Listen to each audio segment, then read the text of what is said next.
begin with, I would like to introduce myself. My name is Natalie and I am the first reporter. Shall we start? Yes! Before we proceed to linguistic philosophy, let us first know the meaning, the origin, the nature of the word linguistic. So, linguistic comes from the word lingua. So this word lingua comes from Latin. It means tongue. I hope I'm delivering my report precisely, no? So the istic is also from Latin. That means knowledge. So etymologically, so for the confusion of all students here, etymologically means yun na yun, yung origin. Or the history, linguistic is the scientific study of language. Yun yung meaning ng linguistics. Gets lang, guys? Yes! So, okay na? Okay na sa linguistics. So, we are done about linguistics. Let us proceed naman sa linguist. So, linguists are the people who study language. Of course, lahat ng mga philosophy of education have each philosopher. Diba? May theories, lahat ng mga philosophy na meron tayo. So, isa si Noam Chomsky, walang ng white soil, is one of the most famous linguists of the century who based his linguistic works on certain philosophical doctrine. So, si Noam Chomsky is an American philosopher and also the father of modern linguistics. Father of modern linguistic philosophy, but the first father of linguistic philosophy, hindi ko na-include kasi masyado na broad, is si Ferdinand de Saussure. Siya yung father. So ano nga ba yung na-contribute? What are the things that na-contribute ni Noam Chomsky? Isa yung mga linguistic works niya. Just a brief explanation lang, yung mga linguistics works. Isa sa mga example ng linguistic works na is yung Chomsky hierarchy of knowledge. So much with that. So, yung hierarchy of language na yon, it is the system of organize how we organize our grammar, how we construct sentences, yung step by step. Yun yung idea na linguistic words niya, since we are talking more about knowledge. Gets lang? Yes. So, moving forward, isa rin sa mga theory pala, in addition, Noam Chomsky contributed that, alam ko familiar kayo dito, that we acquire ng knowledge by unconsciously registering it or storing it in our brain, then later on, it can be used, or we will going to use it in many ways, in verbal and written oral communication. Para siyang stimuli, if I'm not mistaken, tama ba?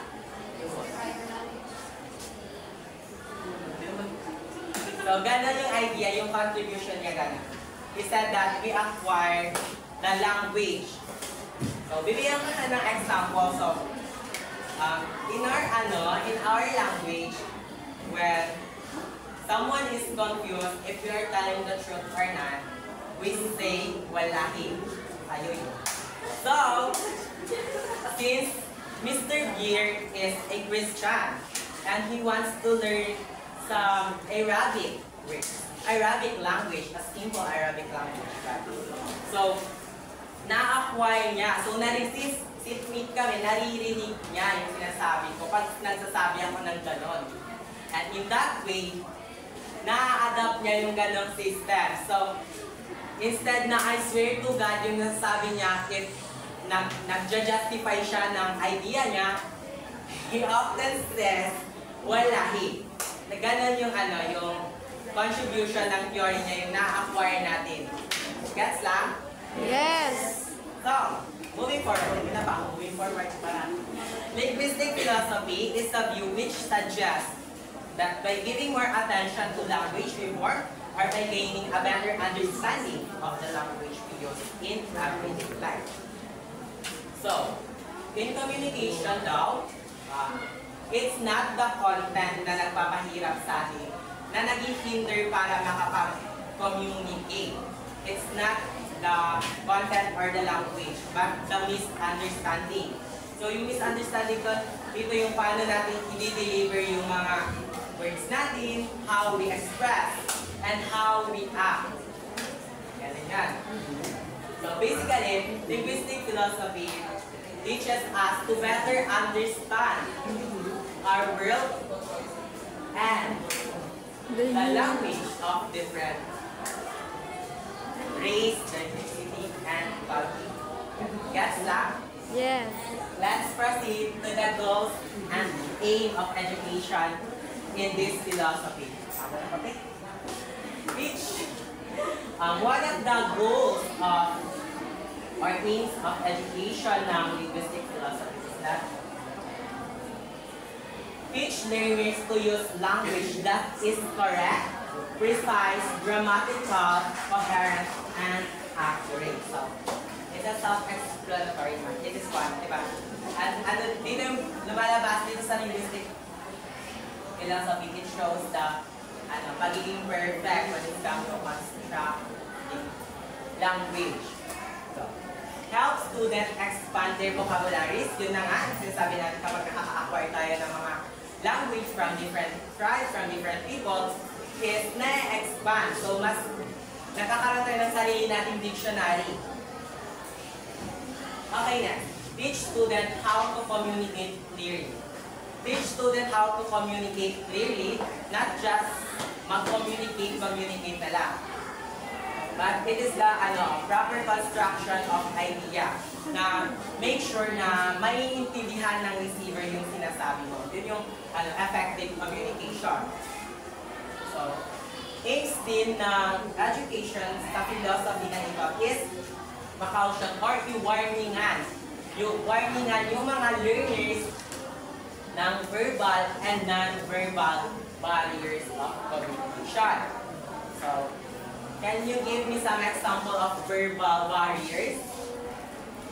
Ano man yung mga verbal barriers na nag-hinder para hindi tayo makaka-communicate? Yes, noises, but I'm not asking you po. I'm asking our students because we are the required team. So anyone, another example of verbal barriers na nag-hinder for us to receive and give communication as well. Sign language, nasa non-verbal po, but you're right, yes. So, wala na, okay lang.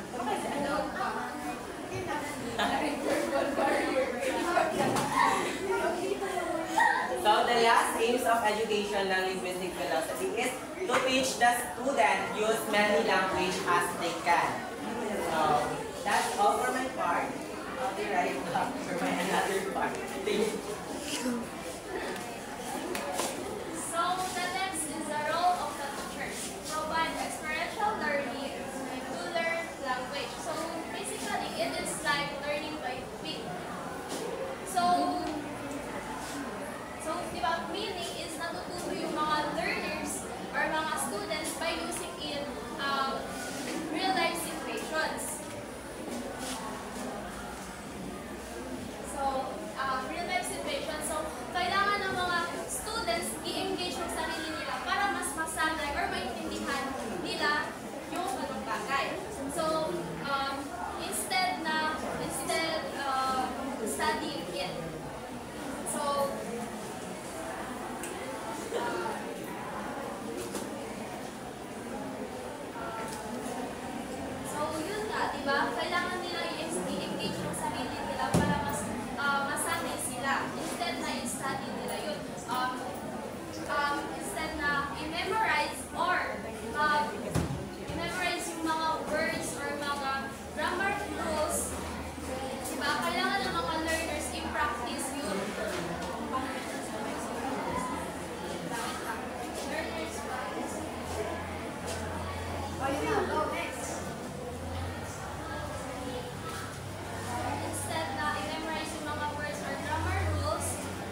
like mag-ordering pizza, ordering food. So through groupings, they can learn to socialize with their classmates, making learning interactive and fun.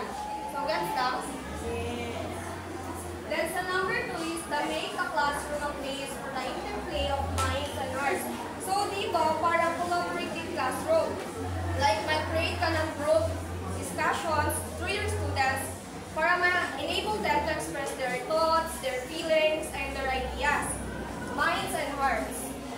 And then next is facilitate dialogue among learners because in the exchange of words, there is also an exchange of ideas. So dito, parang open dialogue siya. You encourage your student to share or discuss their feelings, their thoughts, ganon. And also to promote respect. Then let's proceed to why to teach. Wait na. Okay, hello guys. My name is Rain and I'm going to report the subject discussed in linguistic philosophy. Ako muna. Ganyan yun siya. Okay na. And next, okay. Subject discussed in linguistic philosophy are semantic. Yung semantic is ano yan siya? About interpretation.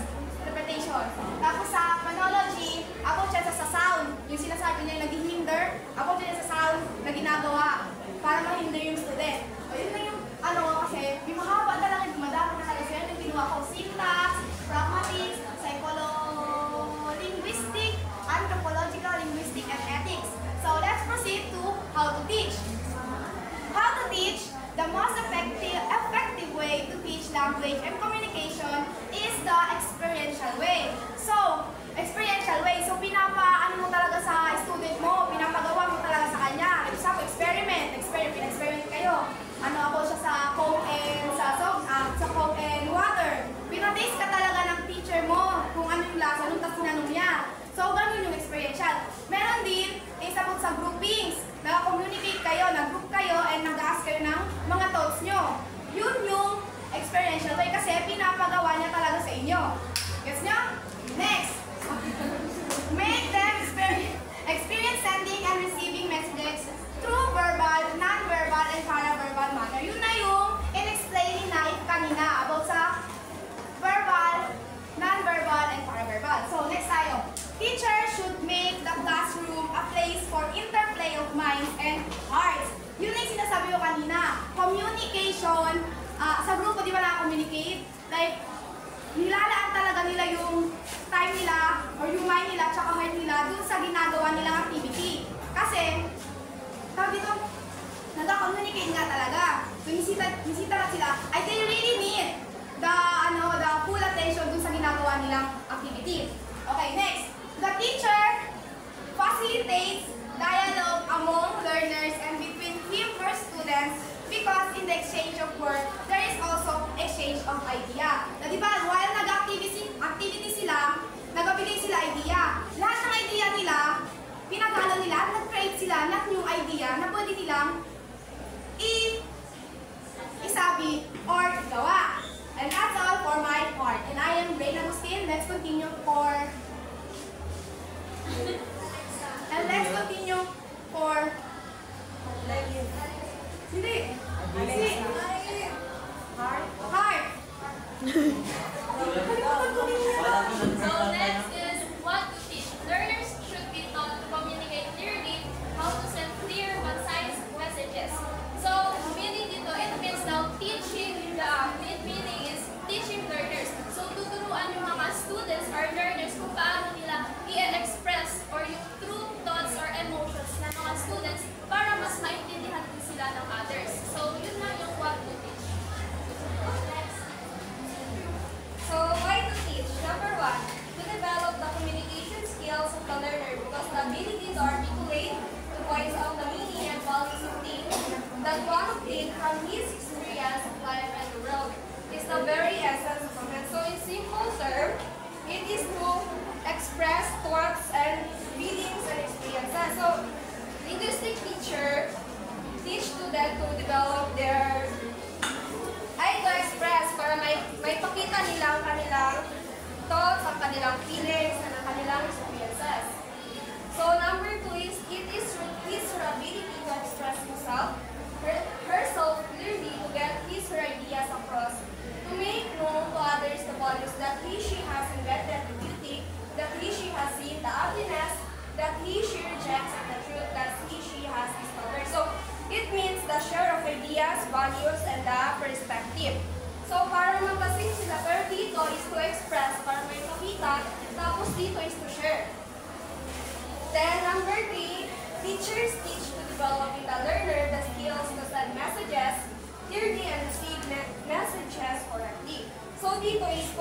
others.